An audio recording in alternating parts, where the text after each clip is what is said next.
No ar, mais um programa Sala de Opinião.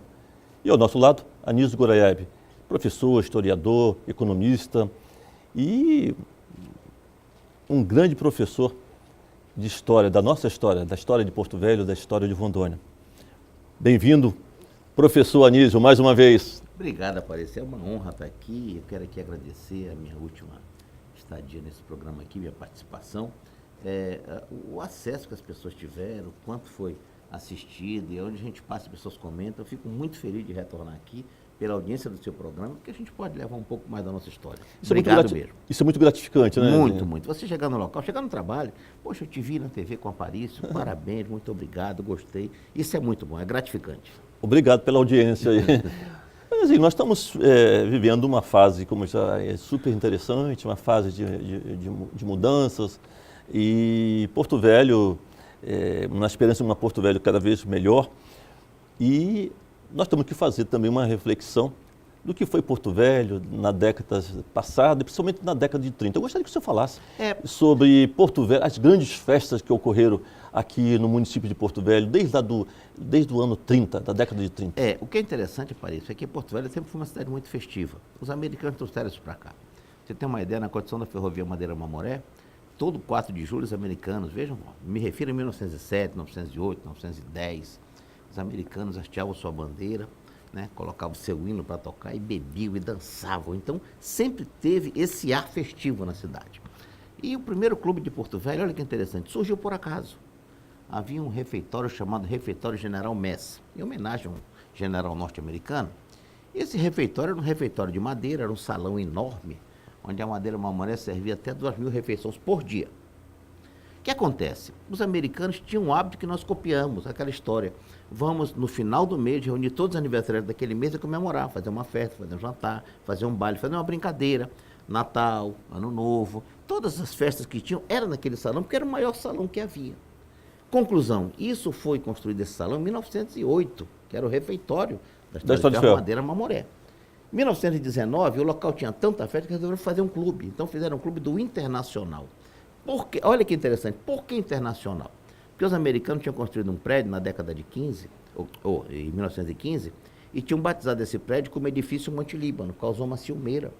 Por quê? Porque eles homenageavam ali apenas os libaneses. Para que no Clube Internacional não houvesse esse problema, colocaram Clube do Internacional, que contemplava toda a nacionalidade presentes aqui. Então, em 19 de novembro de 1919, é criado o Clube do Internacional. Ficou por vários anos, até que na década de 30, esse mesmo clube passa a ser o ferroviário que é hoje. Os libaneses eram muito forte. A colônia libanesa aqui era muito, não só aqui, como em Guajará-Mirim, Aparício. Os Belinhos, os Bolchaviques, os Bader, né? Os Massoud, essas famílias todas, os Goraieb aqui, que nós temos também, o Tufimatine, essas famílias todas eram muito fortes. Tinham muitos árabes que vieram para cá na época da construção. E aí então surgiu o Clube do Internacional e ali aconteceram os grandes bares da cidade. Então, Porto Velho era aquela cidade festiva e que trouxemos esse hábito de festa desde a época da construção da ferrovia. Aí depois veio para o ferroviário? Virou ferroviário, mesmo local do Internacional, na 7 de setembro ali, depois foi feito de alvenaria, já nos anos 50. Ele ficou como ferroviário há muito tempo de madeira ainda, e no início dos anos 50 foi feito já de alvenaria, que é o ferroviário que nós temos hoje. E existia uma elite naquela época? Existia uma diferença de classe? Havia, sempre houve. Nós não podemos dizer para você que não havia. Hoje ainda existe um pouco, mas naquela época era mais acentuada. Então tinha os clubes da sociedade, que foram criados algum tempo depois, era o Bancrévia, né? Tinha o Ipiranga, mas tinha também os clubes da sociedade. Mas eu falo com relação ao ferroviário, se também, dividia por categoria? Sim, o ferroviário imperial. O ferroviário era a diretoria dos diretores da Madeira Mamoré, era a elite dos engenheiros da Madeira Mamoré, porque a ferrovia Madeira Mamoré, ela teve domínio americano até 1931. Então, até então, o domínio daquela região toda era dos americanos. Então, os diretores da Madeira Mamoré tinham os melhores locais que frequentavam, e o ferroviário era um clube da elite, que era internacional ainda, era o clube da elite da Madeira Mamoré, sem dúvida. E as festas, as datas mais marcantes para a festa seriam sempre Natal, Ano Novo? Natal e Carnaval, né? Eles já gostavam de Carnaval. Tem baile do Internacional de Carnaval da década de 40. É interessante também, que as pessoas não sabem muito, nós temos uma rádio ali na Rua José Bonifácio, chamada Rádio Boas Novas, que ela ocupa um prédio onde foi um clube, o Clube do Guaporé. Olha que interessante. Ao lado Ipiranga ali, que é o campo do Ipiranga, né, Zé Bonifácio, ali foi um clube também, o Clube do Guaporé, por muitos anos, um clube de grandes bares, grande carnaval também em Guaporé. Depois tivemos Bancreve, Ipiranga, Imperial. Essas festas, Anísio, de rua, a festa das praças, eu gostaria que você falasse, também havia? Havia. Quem organizou, Aparício, assim, os primeiros blocos de carnaval, as primeiras tertúlias, como chamavam, olha o nome interessante, até um nome assim, até romântico, tertúlias, né? Foi a dona Labibe Bartolo. Dona Labibe chegou aqui em Porto Velho em 1903, né, com 3 anos de idade, e já na década de 20, nós tínhamos aqui na rua Natanael de Albuquerque, que hoje é esse nome, mas na época chamava-se Rua da Palha. Nós tínhamos um teatro chamado Teatro Fênix. Então, os primeiros blocos de carnaval, as primeiras moças fantasiadas de colombina, de bailarina, tudo isso, saíam do Teatro Fênix, que era na Rua da Palha, e esses carnavais, essas festas eram organizadas pela dona Labibe Bartolo, que era a mãe do Walter Bartolo, que nos deixou há 3 anos atrás, com 104 anos. Então, a dona Labibe já tinha essa organização. Então, a dona Labibe era uma referência, sempre foi uma referência à parte social. Era uma atriz, foi a primeira atriz da cidade, foi uma cantora. Inclusive, eu me lembro quando estavam construindo o Teatro Palácio das Artes, antes de ser nominado Palácio das Artes, eu sugeri que se chamasse Teatro Labibe Bartolo, porque merecia uma homenagem. Ela cantava muito, declamava, era uma poetisa, uma atriz, uma mulher que se envolveu por muito tempo com a cultura local. Então merecia, sem dúvida, um nome. E naquela época, além das festas, das grandes festas da sociedade e a grande festa do grande povão, existiam alguns movimentos, alguns outros movimentos culturais? Sim, sem dúvida. Nós tínhamos aqui também os terreiros de Umbanda, né? Muito importante, não podemos deixar.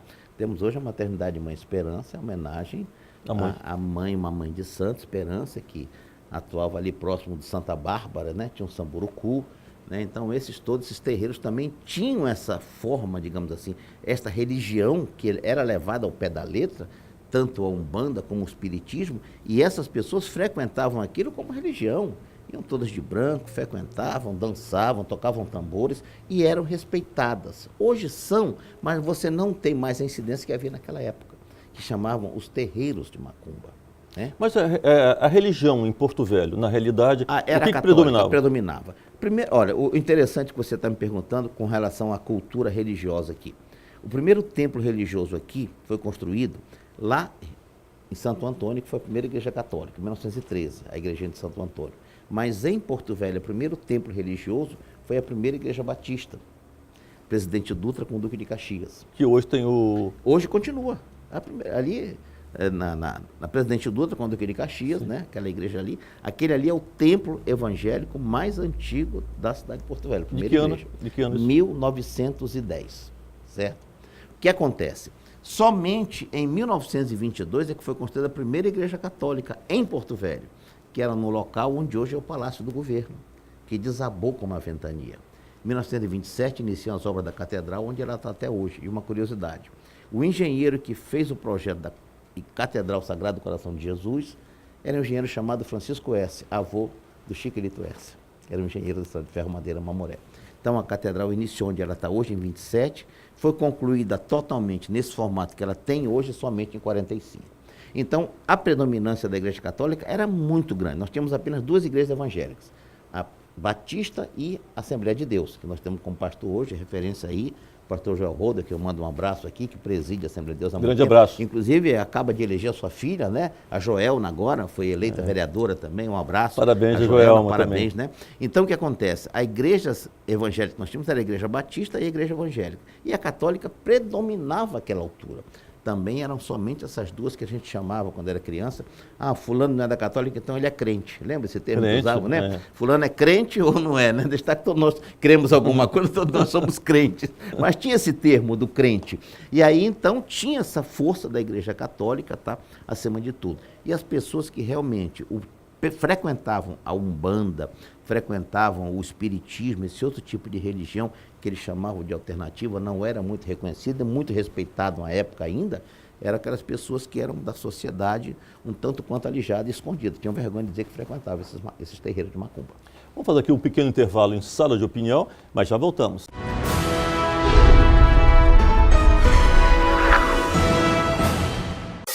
A vida é escolha, a vida é movimento.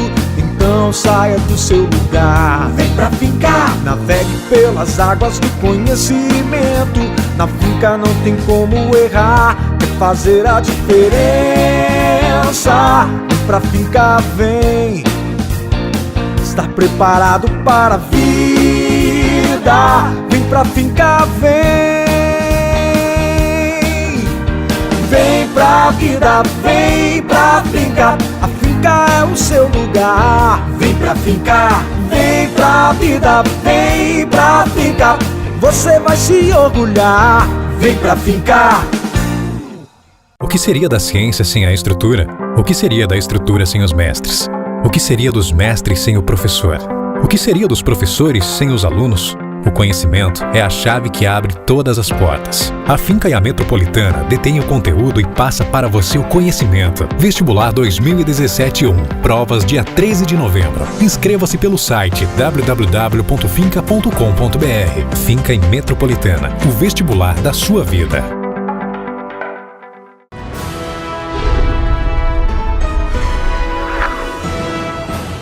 Voltamos com Sala de Opinião, com o nosso historiador, escritor Anísio Goraieb. Uma das coisas em que nós vivemos aqui em Porto Velho e sempre admiramos eram as festas carnavalescas. Porto Velho sempre teve festas assim, maravilhosas de carnaval e interessante que as festas nessa região, desde o tempo que aqui cheguei, eram melhores do que as festas de Manaus e de outros estados, né? E de repente essas festas foram perdendo o brilho. Mas eu gostaria que você falasse dos carnavais desses anos passados, lá para a década de 30, depois, como que eram esses carnavais, o que movimentava realmente esse período carnavalesco? E a cidade vivia uma fervura do carnaval. Você está falando aí, a gente está lembrando, pelo menos eu que convivi, carnaval de 60 para cá, mas antes disso nós temos histórias belíssimas. Por exemplo, se organizavam as pessoas na época do carnaval, que só se comemorava 4 dias, sábado, domingo, segunda e terça, as pessoas guardavam a quarta-feira de cinza, que era uma data religiosa, e pela predominância, como falando agora, do catolicismo, as pessoas não comemoravam mais nada. A quarta-feira de cinza guardavam para começar a quaresma. Então, paravam definitivamente. Pecado, né? Era pecado. Então, definitivamente, as pessoas paravam no carnaval, somente no sábado de aleluia, que tinha aquela festinha, uma coisa ou outra. Então, o que acontece? E as pessoas, então, no carnaval, iam para a rua, se organizavam, saíam blocos de sujo, aquilo tudo, até que em 1900, olha que interessante, em 46, surge a primeira escola de samba de Porto Velho. Escola de samba Deixa Falar, formada por um boxer, um boxer que chegou por aqui, que trabalhava no Hospital São José, chamado Eliezer Santos.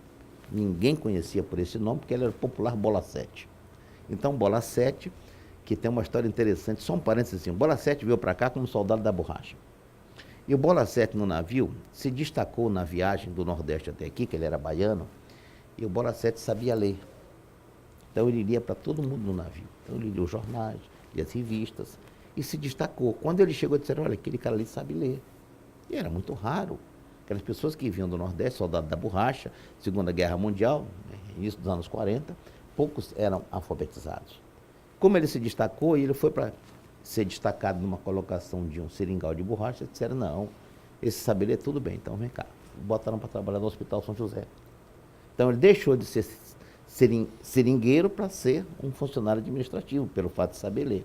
Então ele ficou pela cidade, e ele gostava muito de samba, gostava de capoeira, gostava de boxe, implantou aqui, olha bem, o esporte, o boxe aqui. E aí então ele fundou em 46 a primeira escola de samba chamada Deixa Falar. A escola de samba viveu por um período aí, e dentre os brincantes tinha o querido Walter Bartolo, brincava na Deixa Falar, olha que bacana, que era filho da Labib, certo? Até que ficou por um bom tempo, e em 58, um grupo de amigos, o Bola 7 junto, o Bainha, o Cabeleira, o Inácio Campos, que é o pai do Cabeleira, então resolvem formar uma outra escola de samba e formam Diplomatas do Samba. E aí então foi o auge do carnaval. Nós tínhamos então o Diplomata do Samba, que tinha como patrono da escola um senhor chamado Tário de Almeida Café. Então, Diplomatas do Samba faz seu primeiro desfile em 59, e a cidade toda achou aquilo uma coisa fantástica. Olha o nome, Diplomatas do Samba, uma coisa glamourosa, Então, reinaram absolutos por um bom tempo, que até em 65, os amigos do Caiari, liderados por José Roberto Meli Silva, querido Zé Camélia, que eu mando um abraço, José Carlos Lobo, querido Tucano, né? Então resolve formar uma escola de samba chamada Povos do Caiari. E aqui eu quero que o telespectador entenda por que este nome Povos do Caiari. O bairro Caiari, até hoje, Aparício, é a única região que tem saneamento básico em Porto Velho. Aquele bairro foi feito para ser a elite da sociedade. Eram os diretores da Madeira Mamoré, os engenheiros e pessoal administrativo. Então era o bairro da elite. Ali não tinha pobre. Então, se eles se intitulavam de diplomatas, que o Caiari dizia que eles não eram diplomata coisa nenhuma, então nós somos também os pobres do Caiari, onde não havia pobre. Foi uma resposta. Uma resposta, então foi uma alfinetada. Então o nome tem tudo a ver. Sim. Então os pobres do Caiari saíram no primeiro ano, vestidos com pijama, listado, como se fossem pobres também, o Zeca na frente ali, meu primo Chico Sadek, irmão do Vitor, né? O Chico Sadek, o Fernando Sadek, o Vitinho também. E aí então, até que no ano seguinte, a dona Marisa Castiel, que morava no Caiari, resolveu abraçar a causa, então começou a grande disputa. Isso em que ano? Que você falou, em 65. Já em 66, a dona Marisa já estava coordenando a escola. E aquilo que você falou, tivemos, sem dúvida, meu caro telespectador, o melhor carnaval da região norte. Era uma disputa acirrada e dava gosto ver a disputa de diplomatas do samba e povos do Caiari. O brilho, né? A animação. E você, né? foi presidente do Caiari, você lembra quando o Caiari fez aquele barracão no final da Pina Machado? E o que é bacana, a paixão que aquelas pessoas tinham pela escola de samba.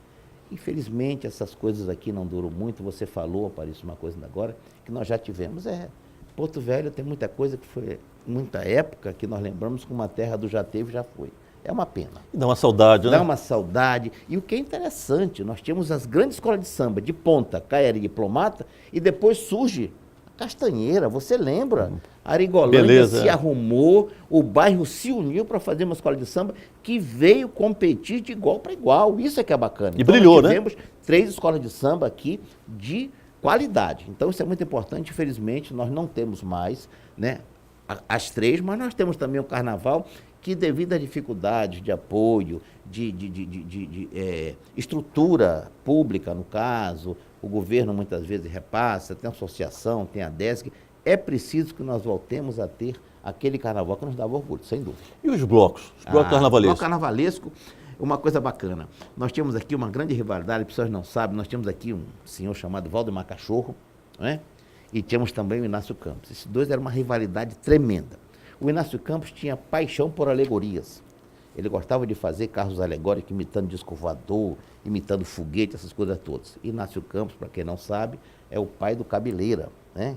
que é hoje o presidente da Escola de Samba, que foi o maior mestre que teve nessa cidade aqui. E ele tinha uma rivalidade muito grande com o Valdemar Cachorro. Valdemar Cachorro tinha um bloco e chamava-se o Rei das Selvas. Então ele trazia para a avenida cobra de boia no pescoço, ele trazia cachorro, trazia macaco, trazia lagarto, trazia jaguatirica, ele trazia uma selva, uma verdadeira selva para a avenida. Então lá vinha de vestido de índio na frente, então era o bloco do Valdemar Cachorro. Época em que as pessoas iam para assistir aquele desfile e vibravam. Tínhamos também o bloco Triângulo do Morreu, do famoso Periquito, né, que era o famoso Zé Holanda, que quem não conheceu também, foi um bloco que surgiu lá no bairro do Triângulo, e o bloco da Cobra. Esse é marcante também, né? O bloco da Cobra marcante, por quê? Porque era aquele bloco que saía somente na terça-feira de carnaval, com os políticos da época, as autoridades da época, pintados de preto, com uma cobra empalhada no ombro e pintando todo mundo, não respeitavam ninguém. Eu lembro muito do Dr. Jacoatara, né? Todo pintado, exatamente. Né? E o José Adelino, nosso amigo, né? Adelino. Muito bacana o bloco da Cobra. E o que nos dá saudade, Aparício, eu sempre digo, que o carnaval nesse tempo era na Presidente Dutra. Você que não sabe, meu amigo, ele era na ladeira da Presidente Dutra, em frente ao prédio da Uni hoje, que era o Porto Velho Hotel. Então, naquele tempo, se o cara tomasse uma a mais do que a outra, correto? Descia a ladeira. Ele poderia rodar, ele tropeçasse, ele rolava até os Correios. Já fazia parte do carnaval. Né? E o que é interessante, essa juventude também aí, na época, que eram muito jovens ainda, o próprio Silvio Santos, Zé Catraca, o Manelão, o Narciso, né? Querido Narciso Freire, formaram um bloco chamado Escorrega Lá Vai Um, né? Não deu muito certo, então resolveram formar um bloco do Purgatório. E o bloco do Purgatório, Aparício, faziam uma verdadeira encenação. Eles vinham para a avenida com um caixão, né? Geralmente o cadáver daquele caixão tinha que ser alguém franzino, ou era o neném, ou eram nascidos que eram dos mais magrinhos e leves. E protesto isso? Não, eles iam para encenar, como se fosse um velório, e fantasiavam o homem de mulher, e uma viúva chorava na avenida porque o marido tinha morrido, e ele ia para o purgatório. Então essa parava em frente à avenida, o caixão ficava lá, a viúva gritando que perdeu o marido, aquilo tudo, uma encenação de brincadeira. Então assim surge o bloco do purgatório. Aí depois veio o bloco da banda do Vai Quem Quer. O carnaval de rua sempre foi muito imponente aqui, muito animado, E uma né? coisa bacana também, que é interessante, as pessoas não sabem, os clubes tinham também os bailes de fantasias. E olha que interessante. Então as mães fantasiavam os filhos para ver um concurso de fantasia nos clubes. E os clubes tinham seus blocos carnavalescos. O Ipiranga tinha um bloco do Ipiranga, o Bancrevo tinha um bloco dele, o Imperial tinha um bloco dele. E o que era bacana é que essas pessoas participavam, a sociedade toda se envolvia com o carnaval. Não muito distante, mas eu lembro, Anísio, nós íamos para as festas de carnaval e depois, no final, no último dia de carnaval, todos os clubes desciam, né? Para Marechal Rondon. Para Marechal Rondon. Que beleza era Tem aquilo. até uma música da Vai Quem Quer, que eu vou para Marechal Rondon. Que momento bom aquilo, os né? Os clubes todos se encontravam ali e ficavam ali até 10, 11 da manhã, da quarta-feira de cinza. Então, todas as bandas iam se encontrar para tocar, né, num verdadeiro congressamento, que era muito bacana. Isso dá uma saudade imensa, né? Nós éramos felizes, não sabíamos, nós não tínhamos violência, entendeu? Nós não tínhamos uma cidade agressiva como nós temos hoje, todo mundo se conhecia, nós éramos uma grande família, Paris. Isso era bom. E vamos fazer aqui um pequeno intervalo em Sala de Opinião e já voltamos.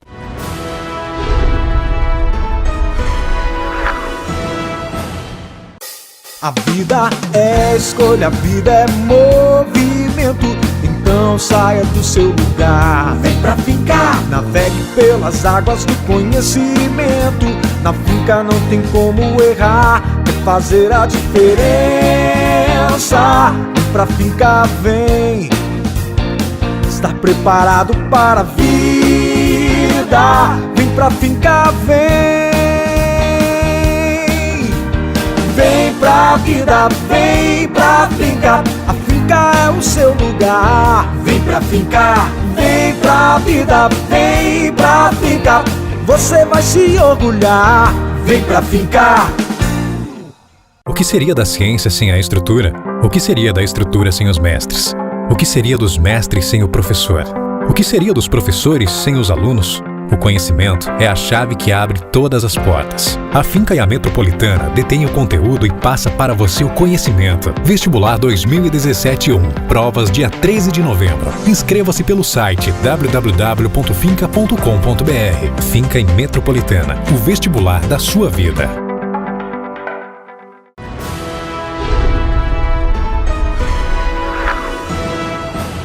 Voltamos com Sala de Opinião. Ao nosso lado, Anísio Goraieb, historiador, professor, economista. Professor Anísio, uma das coisas que a gente não pode esquecer e que é marcante também nessa história de Porto Velho, nessa bela história de Porto Velho, é a nossa querida Tábua do Cacique. A Tábua do Cacique, eu sempre achei e repito, para mim é o nome mais apropriado que tem de um local, de um estabelecimento, um bar ou um clube que seja. Por quê? Porque a Tábua do Cacique é onde todas as tribos se encontram. E o que é interessante, a Tábua do Cacique, Aparício, é onde todo mundo se encontrava no final de festa. A gente até brincava que a Tábua do Cacique era a famosa UTI. Nós que éramos solteiros na época, né? Se não conseguisse arrumar uma namorada na noite... Lá, né? Lá estava ela. Era a última tentativa do indivíduo na Tábua do Cacique. Então, o que é bacana, na Tábua do Cacique não havia essa divisão de sociedade. Por quê? Se fosse o final de semana, um sábado, podia ter um baile de debutantes da sociedade no Bancrevia Clube, com bandas de fora, vindo de Manaus, blebides, embaixadores, os homens de smoking, as filhas de longo, a troca de sapato. Era um baile da elite, o baile de debutantes que aconteceu no Bancrevia, no Ipiranga, aquilo tudo. O Clube do Quinto Beck também tinha esses eventos marcantes da sociedade.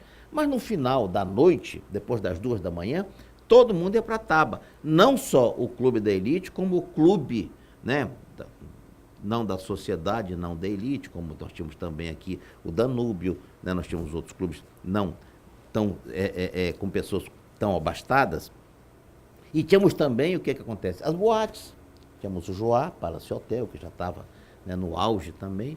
Então, todo mundo se encontrava ali. Então, ali, havia uma mistura, inclusive, nós temos que falar aqui do telespectador, das meninas também, das boates, da casa de programa, se encontravam lá. Eu queria que você falasse sobre isso. Isso aí, a Maria Eunice... a Anitta, a Maria Eunice e a Tartaruga, que eram próximas. Então, essas meninas aí, elas tinham um horário para trabalhar.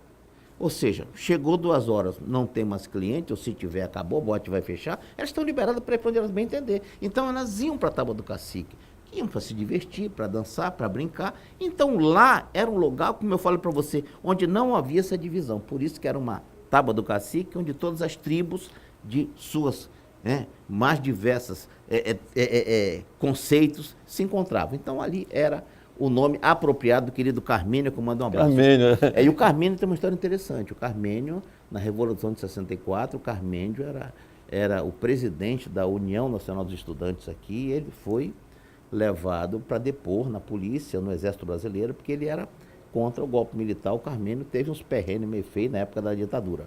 Um abraço, querido Carmênio, um grande amigo do meu pai. A programação, como que era essa programação? Que música tocava na Tábua do Cacique? A Tábua do Cacique tinha vez ou outra música ao vivo, que não era muito comum, mas naquele tempo apareceu, olha que bacana, tocava-se muito naquele tempo as músicas da Jovem Guarda já, e depois vieram as músicas, já as músicas americanas. Acompanhava, Acompanhava. Nós não tínhamos aqui televisão ainda, que fica bem claro, temos aqui de 74, a Tábua do Cacique, o auge dela foi nos anos 60 em diante, até o início de 70. E nós tínhamos aqui algumas músicas que a gente acompanhava lá do Sul, por exemplo. Eu me lembro uma música muito famosa que o Antônio Carlos e Jocafe, fizeram uma música muito famosa chamada Você Abusou, Toquinho e Vinícius gravaram uma música Na Tonga da Mironga do Cabuletê. Poucas pessoas conhecem essa música, Os Beatles gravavam Obladia, Obladá, Então nós tínhamos Johnny Rivers com os clássicos americanos. Então tinha um pouco desse envolvimento do rock americano, música nacional. Surgia à época o movimento da Tropicália, os Novos Baianos, Nós tínhamos também Gilberto Gil lançando Aquele Abraço, Jorge Ben, Masquinada. Então essas músicas aí que faziam história. Tinha um lado romântico também, Roberto Carlos com Amada Amante, Erasmo Carlos sentado à beira do caminho. Então essas músicas que nos embalavam e que nos faziam felizes naquele tempo. E o nosso amigo Carmênio, onde que ele entrou na Tábua do Cacique? Qual foi a fase que ele realmente assumiu a Tábua do Cacique? A Tábua do Cacique surgiu, assim, como uma opção a mais. As pessoas já tinham os clubes sociais, tinham as boates, mas eles não tinham um bar de fim de noite.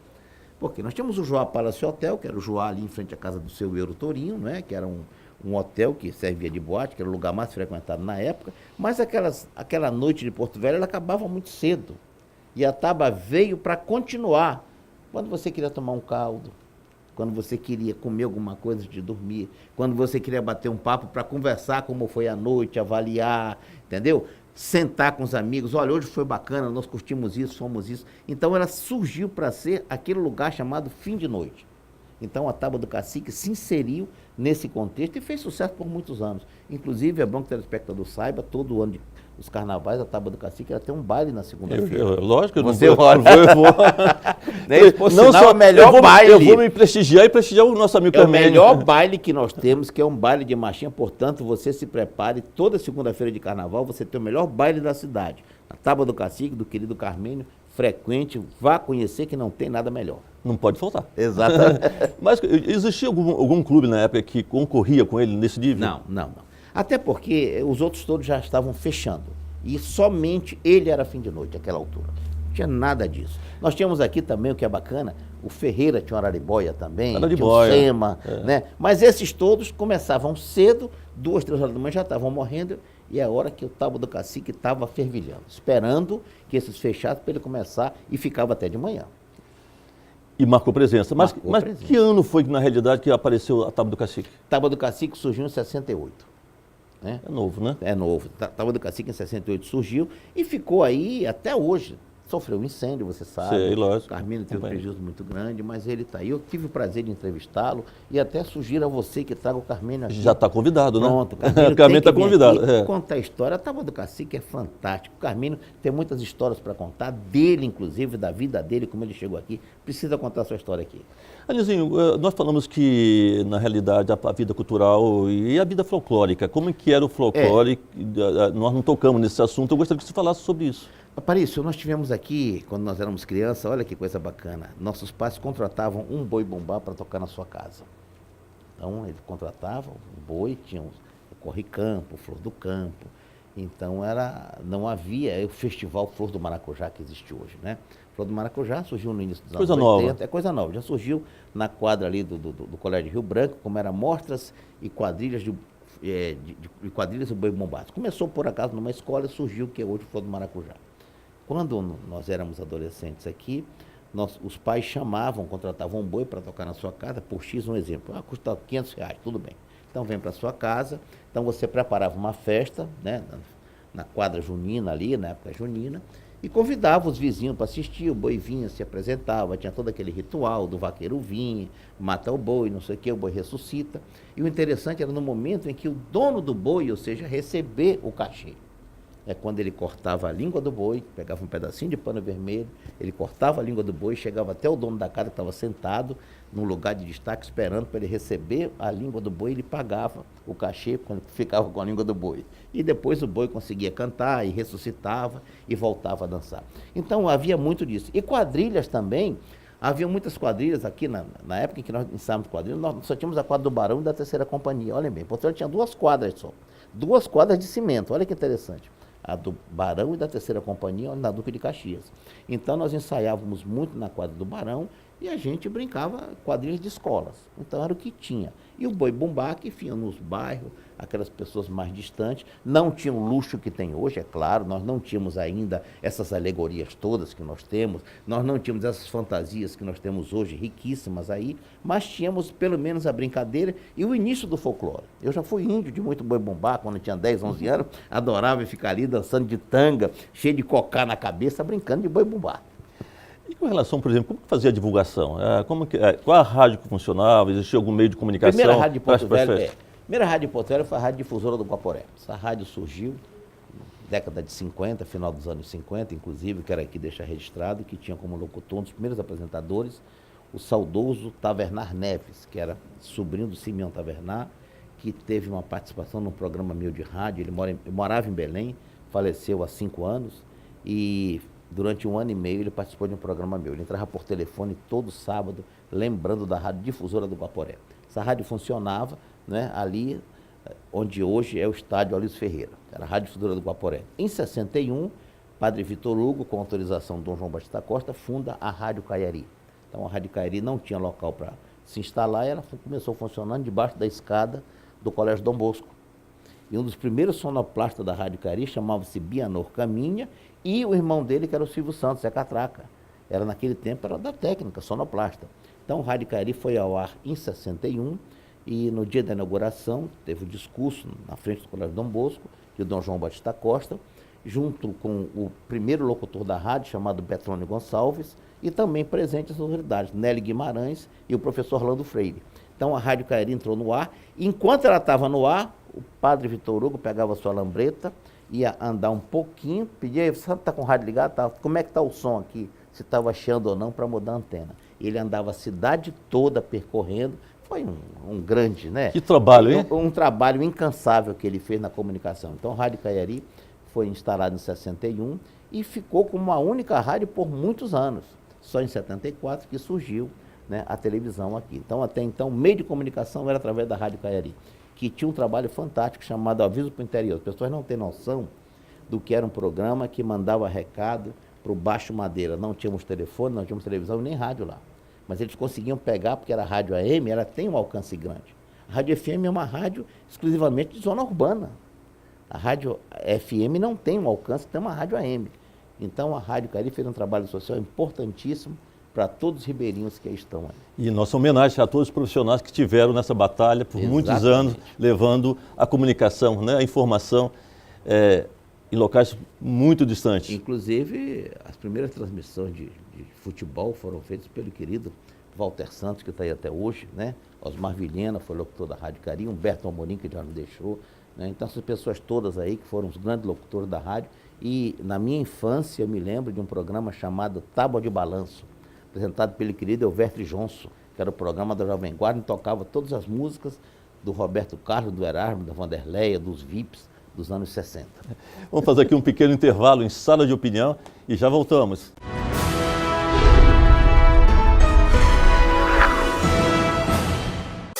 A vida é escolha, a vida é movimento. Então saia do seu lugar, vem pra ficar. Navegue pelas águas do conhecimento. Na finca não tem como errar, é fazer a diferença. Vem pra finca, vem estar preparado para a vida. Vem pra finca, vem. Vem pra vida, vem pra finca. A finca é o seu lugar. Vem pra finca, vem pra vida, vem pra finca. Você vai se orgulhar. Vem pra finca. O que seria da ciência sem a estrutura? O que seria da estrutura sem os mestres? O que seria dos mestres sem o professor? O que seria dos professores sem os alunos? O conhecimento é a chave que abre todas as portas. A Finca e a Metropolitana detêm o conteúdo e passa para você o conhecimento. Vestibular 2017-1. Provas dia 13 de novembro. Inscreva-se pelo site www.finca.com.br. Finca e Metropolitana. O vestibular da sua vida.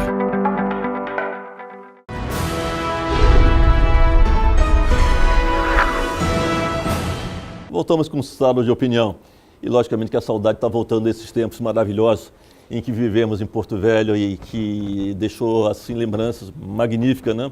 E aqui ao lado de Anizinho, a gente tem que recordar muito esses bons momentos que vivemos, né, Anizinho? Aparício, a gente fala de Porto Velho e a gente até às vezes se emociona. Eu sempre digo que eu tenho o maior orgulho de ter nascido nessa terra aqui. Você não nasceu, mas já adotou como sua, que é importante. É minha. Sua vida é aqui, tudo isso é aqui. Se me permite ser não, minha. Claro. Sabe o que é bacana nisso tudo, Aparício? É que eu sempre digo, gente, eu sou tão antigo, quando eu nasci não era nem Rondônia, era Guaporé. Eu nasci no território federal do Guaporé, posteriormente que veio ser Rondônia. E aí eu vi a transformação, Aparício. Então eu acompanhei uma Porto Velho que não é a Porto Velho de hoje, entendeu? Uma cidade pacata, em que nós não tínhamos luz elétrica, né? Não dormíamos janela aberta, porque a luz elétrica, quando vinha, uma vez ou outra, e nós não tínhamos ligar um ventilador. Então, sempre foi quente aqui, janela aberta, sem medo de que fosse haver um assaltante, um ladrão, ou coisa parecida. Dá saudade. Olha, eu queria que você falasse de hoje. Falamos de Porto Velho antigo, da felicidade que era, as festas, as pessoas. Eu queria que você falasse da noite de Porto Velho hoje, porque é uma mudança tão grande, né? A sociedade, houve uma mudança muito grande de comportamento de todos. Sim. Né? E como é que, Maurício, como que você vê? O progresso tem seu preço. É lógico. Esta é a menor dúvida. As grandes metrópoles têm... As pessoas só acham que uma cidade é grande e bonita quando ela se verticaliza, né? Qual é aquele jovem que não quer mandar para alguém uma foto da sua cidade que já tem vários arranha-céus? Não tiver, a cidade dele continua sem progresso. Então, a realidade é essa. Então, o que acontece? Porto Velho é uma cidade que cresceu muito. A noite de Porto Velho tem ainda o seu encanto em alguns pontos da cidade. Nós temos ainda bons bares, bons restaurantes. Mas o lado que nós vivemos era diferente de hoje. Por exemplo, a gente só consegue dançar quando a gente faz uma festa em casa de amigos, correto? Porque nós não vamos conseguir aguentar aquele batidão, né? É bem diferente a música eletrônica da música saudosista, da música com melodia. Eu me lembro que as últimas festas que a gente frequentava ainda no Yes Banana, dos flashbacks, né? Muito das discotecas, e aquilo da saudade. A gente dançava, hoje em dia não. Hoje em dia as músicas têm um batidão e é aquela coisa que é aquele mesmo ritmo do começo ao fim, a música começa a tocar às 10 até às 3 da manhã, a mesma música tocando. Então, realmente, isso mudou muito. Nós não temos uma melodia, nós não temos uma harmonia que nós tínhamos dos grandes clássicos que nós dançamos. Então, a noite é diferente? Não tem a menor dúvida. Se é pra gente ir para um lugar desse, que você não consiga conversar, não consiga bater um papo, então vamos para um barzinho, sentar e bater papo e lembrar, né, dos nossos bons tempos. Eu acho que é melhor para nós, na nossa idade, não, por favor, nós não estamos velhos, não estamos experientes, mas eu acho que é importante que a gente vá para um barzinho ou uma reunião de amigos, como a gente tem feito ultimamente. Eu e minha esposa reunimos muito com os amigos aí e a gente sempre gosta disso. Tivemos aqui, há cerca de um mês atrás, uma festa de amigos, ela tem um grupo de amigas dela, são as amigas do Maria Auxiliadora, dos anos 80. Então, elas reúnem uma vez por mês, fazem uma festa. E o mês passado fizeram uma festa com a Adazia de Gley. Olha que bacana. A Adazia de Gley cantando os clássicos, né, dos anos 80, num bar chamado Honda, que era de Heloísa, ali na Dom Pedro II, e o que é bacana. Então cantamos aqueles clássicos daquela época, daquelas músicas que nós cantamos, da época do Bangalô. Então isso é bacana, eu acho que aí é bom pra gente. Nada contra essa juventude aí, cada um tem a sua época. Meu pai dizia para mim que a minha juventude era uma juventude muito avançada, que ele não gostava das músicas que eu gostava, não é isso? Em compensação, as minhas filhas gostam de uma música hoje que eu já não gosto. Então, e assim vai, vai mudando. A mudança existe sempre. Uma coisa interessante que deixou uma grande marca foi a atuação, né, do Ies Banana e do Zé Luiz, Zé né? Luiz, Nos últimos momentos do Zé Luiz era né, foi apaixonado algo por música. impressionante. O Zé Luiz, ele foi para Belém. Interessante, o Zé Luiz foi aquele advogado que nunca entrou no fórum. Ele formou-se em direito, nunca exerceu a profissão. Nunca. Ele formou porque queria ter um curso superior, se formou em direito, mas a paixão dele era a música. E antes dele abrir o Ies Banana, você lembra do Palhoça? Muito. Ali atrás do Inca, que foi uma referência na noite de Porto Velho. Grandes shows, grandes festas, grandes bailes. Depois ele construiu o Ies Banana, que foi, sem dúvida nenhuma, por muitos anos, o melhor lugar para se frequentar em Porto Velho. Nos dá saudade, até porque não existe mais. Derrubaram todo o prédio, que hoje é uma concessionária de automóveis, o que é uma pena. O que falta a Porto Velho hoje em termos de noite? Eu acho que falta, mas acima de tudo, falta um pouco das pessoas se preocuparem, não com a nossa faixa etária em si, não é isso, mas falta um pouco mais de romantismo, falta um pouco mais de, eu não diria nem segurança, mas o que falta para a gente hoje é um lugar que você possa ir conversar, a não ser só restaurante que tem. Então, para nós fica difícil. Mas se você perguntar para a juventude, eles vão adorar, porque o que mais tem de segunda a segunda tem festa. Para nós é mais difícil, Aparício, mas para essa juventude que está aí, estão adorando, para eles não falta nada, está até sobrando. Essa é a diferença do nosso modo de ver a noite e o modo que eles enxergam. Então, existe, digamos, a diferença de quem está vendo e o ângulo que você vê. Porto Velho antigo e Porto Velho hoje com relação às reuniões familiares, reuniões de casa. Como que eram as reuniões antigas? Hoje em dia, Aparício, você vê, quando você vê até casais no restaurante, eles sentam de um lado, a mulher no outro e não conversam. Cada um pega o celular e fica nas redes sociais. Eu sou da época em que nós tínhamos que almoçar com o pai e com a mãe. Sentar à mesa, né? Com os pais, e tínhamos que comer na mesma hora. Eu como depois? Não, você vai comer aqui, a família toda reunida. E era a hora que você conversava, batia papo. Era uma verdadeira reunião de família. Isso não existe mais. Então, cada um tem seu horário para comer, deixa o meu separado, eu como depois, vai no micro-ondas, esquenta. Não havia nem isso, Aparício. Eu tento preservar, tá? Não é? Eu tento isso preservar. Isso é importante. Se você faz isso, você faz muito bem. Na minha casa também, nós almoçamos todos os dias, todos nós juntos, e jantamos. Eu acho que é por aí. Eu acho que o momento sagrado de uma família é o momento da refeição. É o momento que você reúne a família, que você senta, que você conversa. E espere que as famílias pensem mais nisso. E não ficar enquanto um come, eu como depois. Não, vamos comer todo mundo junto. Vamos conversar. É um momento. É um momento de grande reflexão, grande né? reflexão. De reunião de família. E de agradecimento. Acho que nós temos que agradecer todo dia, dúvida. Né? Eu sempre falo para minha filha, muitas vezes a gente reclama, eu não gosto disso, minha filha.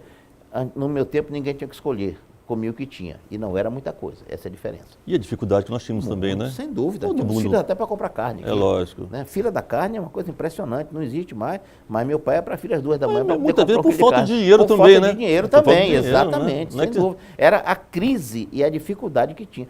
Paris, funcionário público aqui, às vezes tratava pagamento aqui e ficavam aqui, Paris, 3, 4 meses para receber o pagamento. Juntava tudo para receber um só. Uma coisa interessante é que as pessoas, aquele cara tem uma boa vida, aquele cara tem tudo muito fácil para ele, não sabe a dureza que ele está passando, né? Exatamente. As pessoas olham para mim e pensam, o Anísio, não. Quando eu nasci as coisas foram muito difíceis. Como eu sempre falo, meu pai não veio de berço de ouro, não. Lutou muito e nós demos um duro doido. Graças a Deus, a gente hoje vive num conforto, mas para chegar até aqui, tem que lutar. Tem que ter determinação e vontade de vencer, né? Vontade e força de trabalho. Meu grande professor, já estamos acabou? Chegando ao final de Sala de Opinião e eu queria, logicamente, continuar esse programa aqui por muito tempo ainda, mas, infelizmente, o horário não me permite. Mas agradecer imensamente. E, logicamente, que o senhor vai voltar outras vezes. Eu acho que conversar sobre Porto Velho, sobre as pessoas de Porto Velho, sobre a sociedade de Porto Velho, é algo assim que nos deixa extremamente felizes, entusiasmados. E, logicamente, que muitas pessoas estão chegando agora em Porto Velho e não conhecem a história do nosso município, não conhecem como que nós vivíamos aqui e os nossos momentos de felicidade, de alegria e até de tristeza, né? Eu acho que o seu papel aqui em Sala de Opinião é muito importante. Eu que agradeço pela oportunidade que você me dá, Paris, de poder levar essas pessoas um pouco da nossa história. Você não sabe como eu sou gratificado a você por poder, né, falar da história que eu vivi, que eu conheci. Eu sempre digo, existe uma diferença quando você estuda e quando você vê. E eu vivi muita coisa disso, por isso que eu digo, eu falo daquilo que eu vi, daquilo que eu vivi e falo com paixão. Pode ter alguém que gosta dessa terra tanto quanto eu, mas mais do que eu, te garanto que não tem ninguém. Obrigado mais uma vez, eu estou à sua disposição sempre, tá bom? Muito obrigado, Anísio. Eu que agradeço. Muito obrigado. E aqui chegamos ao final de Sala de Opinião. Um grande abraço a todos e até o próximo programa.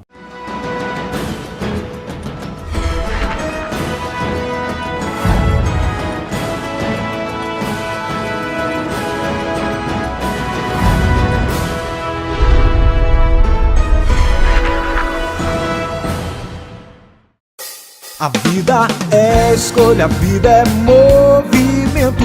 Então saia do seu lugar, vem pra fincar. Navegue pelas águas do conhecimento.